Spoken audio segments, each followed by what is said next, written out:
से मुस्कुराते हैं ये, सबको जीना सिखाते हैं ये।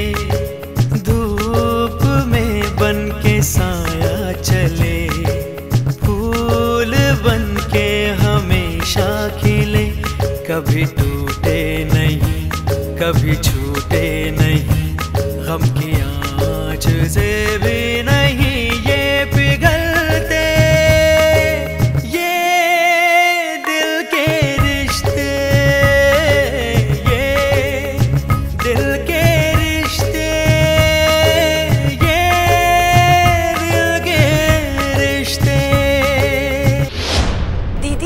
जल ही था, अभी वो सिद्ध जल ने तुम्हारा काम सिद्ध नहीं किया, लेकिन हमारा काम तो सिद्ध कर ही दिया ना। ये बच्चियां मेरी बेटी है, कोई अनाथ नहीं। सानिया, मैं थोड़ी देर में ऑफिस पहुंच रहा हूँ, तुम डिटेक्टिव मुग्धा को बुलाओ, मैं उससे मिलना चाहता हूँ। तुम आकर फौरन मुझसे मिलो। मैं अभी नहीं आ सकती। तुम भूल रही हो, अगर मैं जिद पर आ गया तो तुम कहीं की नहीं रहोगी।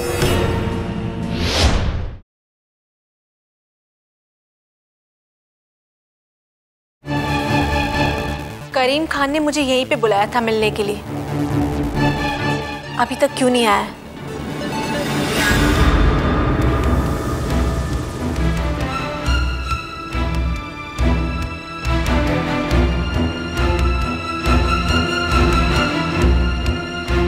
करीम भाई, मुझे ऐसा लगता है कि ये अपनी जुबान से ये सच्चाई कभी नहीं उगलेगी कि इसने इनायत चाचा के कत्ल की सुपारी तुम्हें क्यों दी थी। ना ही ये बताएगी कि कौन है इस सब के पीछे, किसका खेल है ये, और ये साजिश क्यों बुनी जा रही है। कल तक तो इन सब सवालों का मेरे लिए कोई मतलब नहीं था, लेकिन आज जहन में बहुत सारे सवाल उठ रहे हैं। आखिर लोगों की क्या दुश्मनी हो सकती है इनायत चाचा से? वो तो गांव से आ रहे थे। एक मिनट, मेरे ख्याल से इनायत चाचा का कत्ल शंकर भाई को कानून के जाल में फंसाने के लिए किया गया है। लेकिन शंकर को अगर जाल में फंसाना इनका मकसद था, तो वो आपकी वजह से जेल से रिहा हो चुके हैं। ये तो तय है भाईजान कि ये लोग शंकर के दुश्मन हैं, इसलिए ये लोग शंकर को फंसाने की कोशिश तो कर सकते हैं। डर तो इसी बात का है करीम, मैं शंकर भाई को इस हालत में नहीं देख सकता। मैंने वादा किया अपनी बहन से कि मैं उसके सुहाग पर आंच तक नहीं आने दूंगा, और एक सच्चा मुसलमान जब किसी से कोई वादा करता है ना, तो उस वादे की वादा खिलाफी नहीं करता। मैं जानता हूं भाईजान, वो देखिए, वो मेरा इंतजार करके परेशान हो रही है। काम करो, यही तो हम चाहते हैं। वो इंतजार में परेशान होकर यहां से जाएगी तो फौरन उसका पीछा करना और देखना कि वो यहां से निकलकर कहां जाती है। भाईजान वो देखिए, वो मुझे मोबाइल लगा रही है, फोन करने की कोशिश कर रही है वो, लेकिन मैंने अपना मोबाइल बंद कर रखा है।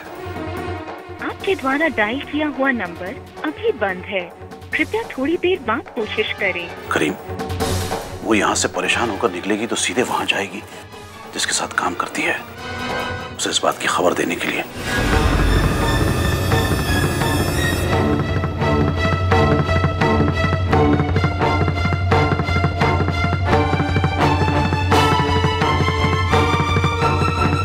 वो देखो निकल रही है, तो फौरन उसका पीछा करो। इस बात का ख्याल रहे कि वो तुम्हारी आंखों से ओझल नहीं होनी चाहिए। आप फिक्र मत कीजिए भाईजान, इससे तो मैं अपनी आंखों से ओझल नहीं होने दूंगा।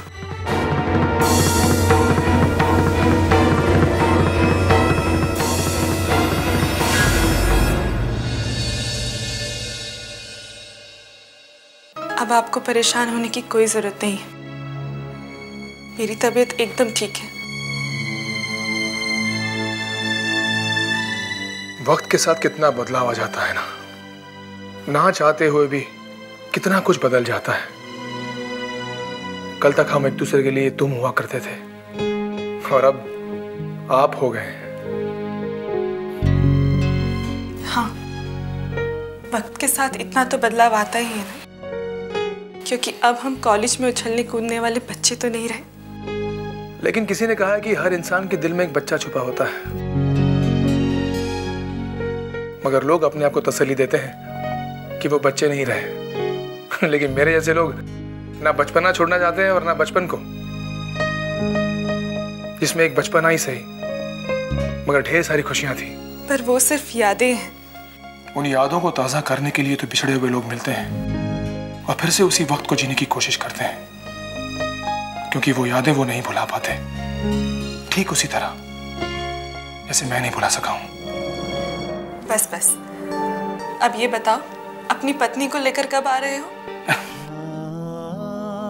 अभी तो बिल्कुल अकेला हूं। शायद यादों को गले लगाकर जीने की आदत पड़ गई है, या फिर इस टूटे हुए दिल में किसी का अक्स बन ही नहीं पाया। टूटे हुए दिल में? वो तुम नहीं समझोगी। सॉरी, मैं तुम्हें तुम कह रहा हूं। कोई बात नहीं। मेरे बारे में तुमने सब कुछ जान लिया, लेकिन अपने बारे में नहीं बताओगी। तुम यहाँ कैसे पहुंची? क्या करेंगे जानकर? कभी खुशनसीबी की छांव इंसान के साथ साथ चलती है, तो कभी बदनसीबी की धूप में उसे जलना पड़ता है। मैं यही जानना चाहता हूँ।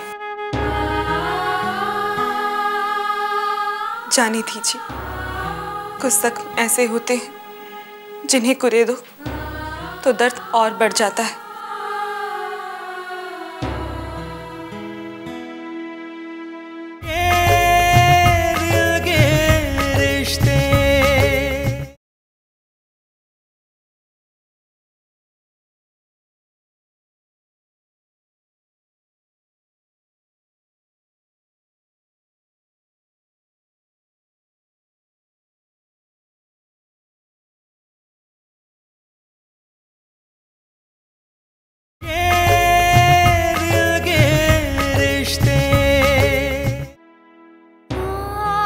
कितनी अजीब बात है ना, जिस सवाल से बचने की मैं कोशिश करती हूँ, हर कदम पर वही सवाल मुंह खोले खड़ा हो जाता है।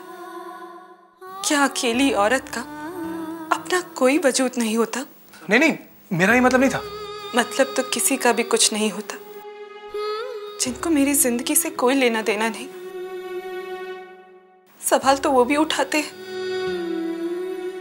पर जब जिंदगी एक सवाल बन गई हो तो कोई जवाब क्या दे? सॉरी, आज के बाद मेरी जुबान पर ऐसा कोई सवाल नहीं आएगा जो तुम्हारे होठों की मुस्कुराहट को छीन ले। मैं चलता हूं, बाय।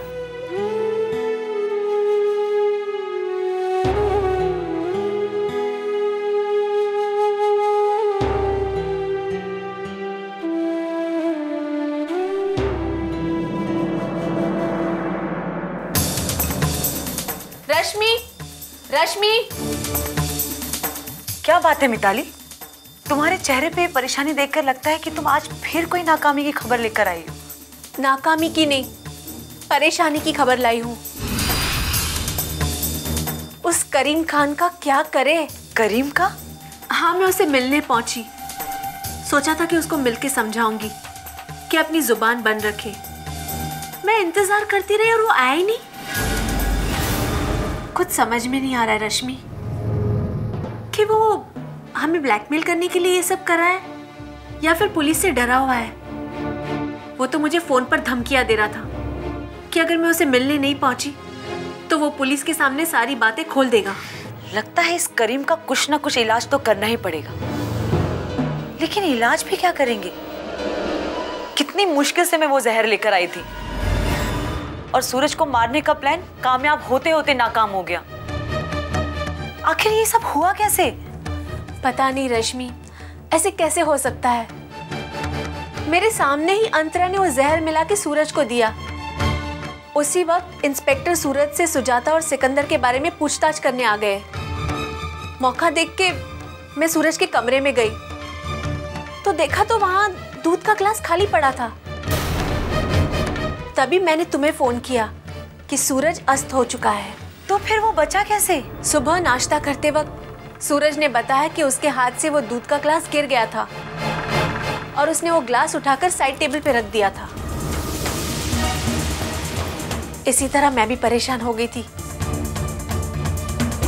कि दूध को भी क्या कली गिरना था। शायद एक दिन की जिंदगी उसके नसीब में और थी, लेकिन आज रात तो वो शीशी खाली हो जाएगी ना। हाँ, मैंने अंतरा को समझा दिया है कि वो आधा बचा हुआ सिद्ध जल आज रात को ही सूरज को पिला दे। ठीक है मिताली, एक तरफ वो करीम जो तुमको धमकियां दे रहा है और दूसरी तरफ वो सुजाता। जब उसको पता चलेगा कि पुलिस को मैंने वो वीडियो नहीं दिया है तो पता नहीं वो क्या कदम उठाएगी।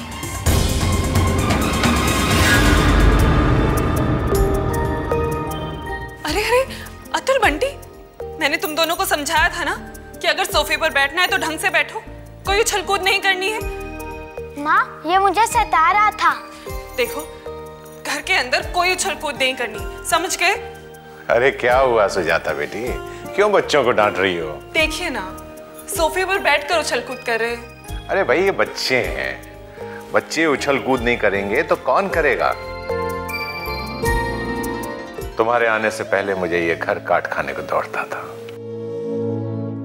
अपनों की कमी इंसान को कितना अकेला बना देती है, ये वही जानता है जिसके घर वाले उसे छोड़कर चले गए हों। अच्छा, मैं ऑफिस के लिए निकलता हूं, मुझे देर हो रही है। आप नाश्ता तो कर लीजिए। नहीं बेटी, तुम नाश्ता कर लेना और बच्चों को भी करा देना।